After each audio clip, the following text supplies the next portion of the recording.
Eurocodes are definitely here to stay. They're a fact of life for designers. They're becoming more and more used. The opportunities they bring depend on what country you're in, what country you're designing in, who you are, but there are opportunities to be had.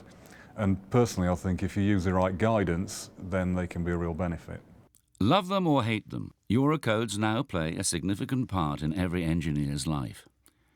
Created more than 2 decades ago, the Eurocodes were designed to harmonise the standards and rules which cover all kinds of structures, from concrete, aluminium to timber, and masonry to steel. They also cover the basis for structural design, loads on structures, geotechnical design, and earthquake resistance.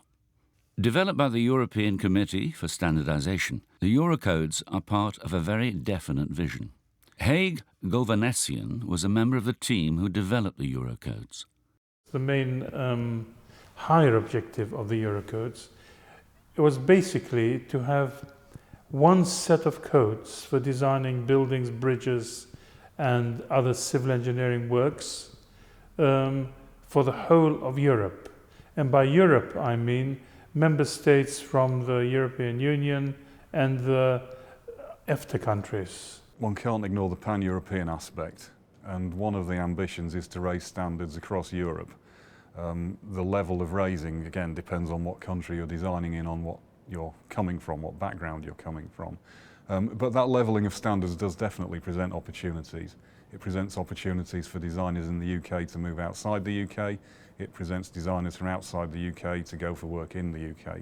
But there are opportunities to be had, and they come from that levelling of standards. The Eurocodes superseded national standards, like those issued by the BSI on the 31st of March 2010. From that date, the BSI stopped updating the previous national standards. In steel's case, BS 5950 and BS 5400 Part 3, which had been around since the mid-1980s. But are the Eurocodes something completely different from the old standards? British standards, strictly speaking, were for use for the design of structures in UK only, although British standards have been used or were being used in countries where UK had quite strong links, like Singapore, Hong Kong, etc. The Eurocodes, on the other hand, do apply to the whole of Europe and have got the potential eventually to become a global code. And so, is it compulsory to use the Eurocodes? No, in the UK, the Eurocodes are not compulsory because of our regulatory system and how you can comply with the building regulations. They won't become compulsory either unless our regulatory system goes through a fundamental change. But the reality is that the national standards that they've superseded will become more and more out of date. So in a few years' time, it will become quite difficult to justify using that out-of-date information as a designer. Eurocodes are working to lower trade barriers and to ensure that standards are harmonised. But are they really based on the highest standards, which were already in place before they were developed?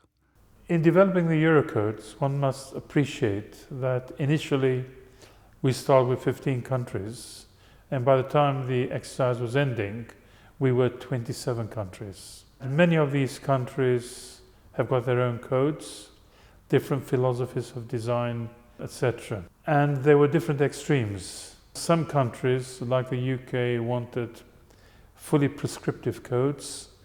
Other countries, like Denmark, simply wanted codes of principles, short codes. When you're using the Eurocodes in different countries, they are slightly different. So the dream of exactly the same design rules in all countries hasn't been achieved.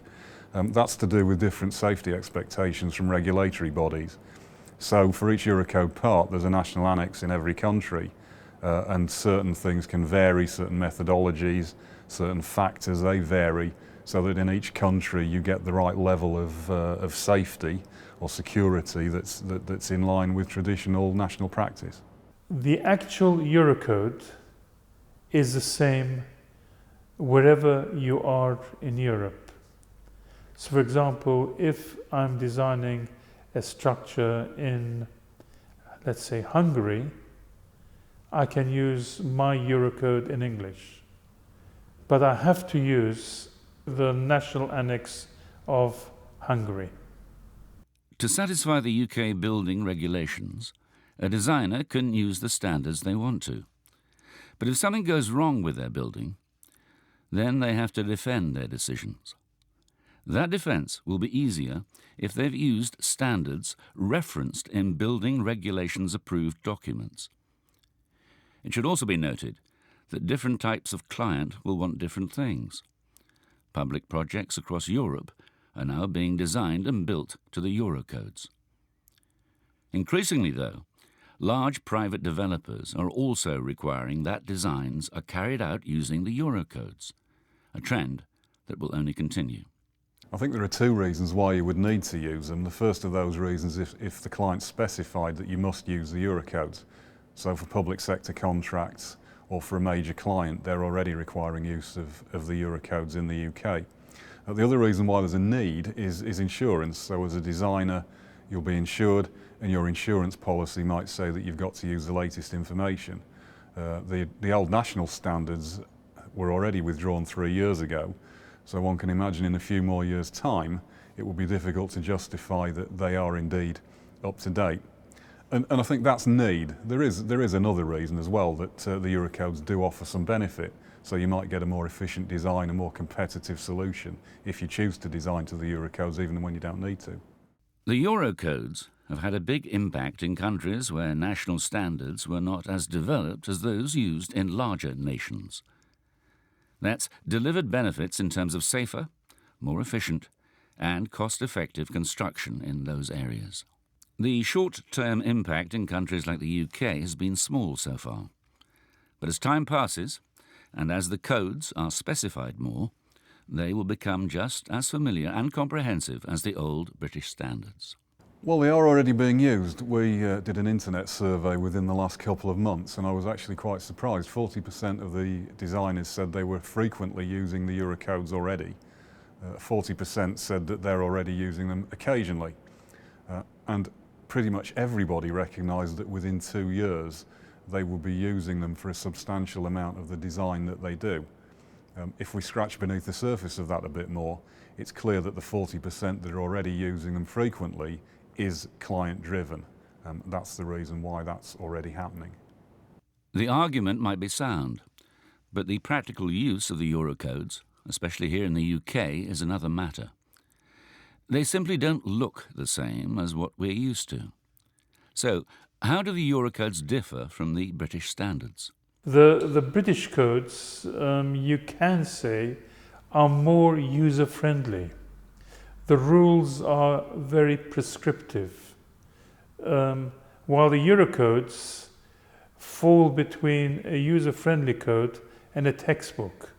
And someone designing with the Eurocodes has to do a lot of page turning compared to designing with a British standard. One of the biggest problems with the Eurocodes is the presentation. There are many different parts, there are lots of pages. There's also greater use of equations and things like tables and graphs that we've been used to in the UK. But the UK industry, the steel sector, as indeed the concrete sector, we've been very busy over the last few years developing various design guides to help designers find their way through those unfamiliar codes. And the software houses as well have been developing software, and that's now available to help with implementation. Eurocodes are a fact of life. They're increasing in importance, and there's a lot of guidance and software being produced to make them more easily accessible and simpler to use in design offices all over the UK. The point is to accept them and make the most of them. They do present opportunities. They present opportunities for everybody in every country. They vary, but there are opportunities to be had. The other fundamental thing is that the engineering hasn't changed. It's the same as it has been for the last 20, 30 years. And the final thing is that if you get the right support, if you use the right guidance and training, you're not going to find that it's any more difficult than it was designing to the old national standards.